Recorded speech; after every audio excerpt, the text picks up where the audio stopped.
परीक्षा केंद्र में हाईटेक नकल गिरोह का पर्दाफाश, 3 गिरफ्तार। गोविंदपुर थाना क्षेत्र स्थित मिनरेगा डिजिटल परीक्षा केंद्र में एसएससी ऑनलाइन परीक्षा के दौरान हाईटेक नकल गिरोह का पर्दाफाश हुआ।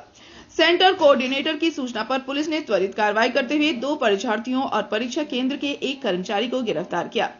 गिरफ्तार परीक्षार्थियों की पहचान रौनक कुमार और बिट्टू कुमार, दोनों जिला लखीसराय निवासी के रूप में हुई। वहीं परीक्षा केंद्र में रजिस्ट्रेशन मैनेजर के पद पर कार्यरत शशि कुमार निवासी नालंदा को भी गिरफ्तार किया गया।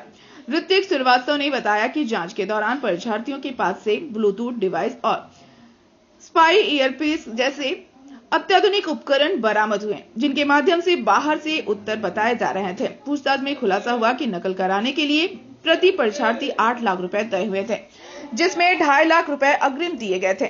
पुलिस ने मोबाइल चैट और दस्तावेजों से महत्वपूर्ण साक्ष्य बरामद किए हैं तथा पूरे नेटवर्क की जांच जारी है। धनबाद पुलिस को दोबारा से एक बहुत बड़ी सफलता हाथ लगी है। मिनर्वा नाम की कोचिंग सेंटर जो कि गोविंदपुर में स्थापित है, वहां पे एसएससी के एमटीएस एग्जाम में 2 परीक्षार्थियों के द्वारा अनफेयर मींस इस्तेमाल करके क्या कहते हैं परीक्षा में नकल करने की कोशिश की जा रही थी। जब पुलिस वहां पहुंची तो पता चला कि ये जो दो परीक्षार्थी हैं, जिनका नाम क्रमशः रौनक और बिट्टू है, ये लोग ब्लूटूथ का स्पाई डिवाइस वगैरह का इस्तेमाल करके एग्जाम में नकल करने की कोशिश कर रहे थे। और उसमें जो मिनर्वा में एग्जाम सेंटर कोऑर्डिनेटर है, जो वहाँ पे वेन्यू कोऑर्डिनेटर है, जिसका नाम है आपका शशि कुमार, उसकी भी संलिप्तता पाई गई है। तो अभी इन तीनों को जेल भेजा जा रहा है और रिमांड पश्चात और भी क्या पूछताछ की जाएगी। पर अभ्यर्थी 8 लाख की बात हुई थी। 8 लाख में से 2.5 लाख एग्जाम के देने के तुरंत उपरांत वहां पे देना था ऑन द स्पॉट, और फिर रिजल्ट आने के पश्चात जितने बाकी बचे उतना पैसा देना था।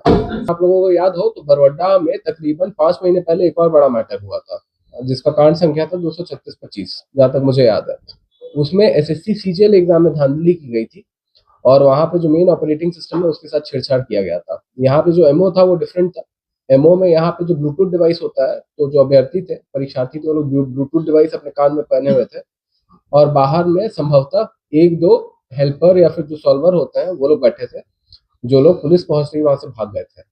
और यहाँ पे जो मेन एग्जाम कोऑर्डिनेटर या फिर एग्जाम सेंटर में मैनेजर जो है, जिसका नाम शशि है, उसकी भी संलिप्तता पाई गई है और वही इस पूरे के पूरे कांड का मास्टरमाइंड था।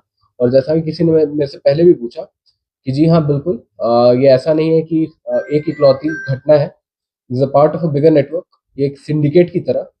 पुराने मैटर में भी अगर आपको याद हो तो पूरा सिंडिकेट बिहार से जुड़ा हुआ था, और कहीं ना कहीं इस मामले में जो सिंडिकेट के तार हैं वो बिहार से जुड़े हुए हैं, और क्रमशः नालंदा, लखीसराय और पटना।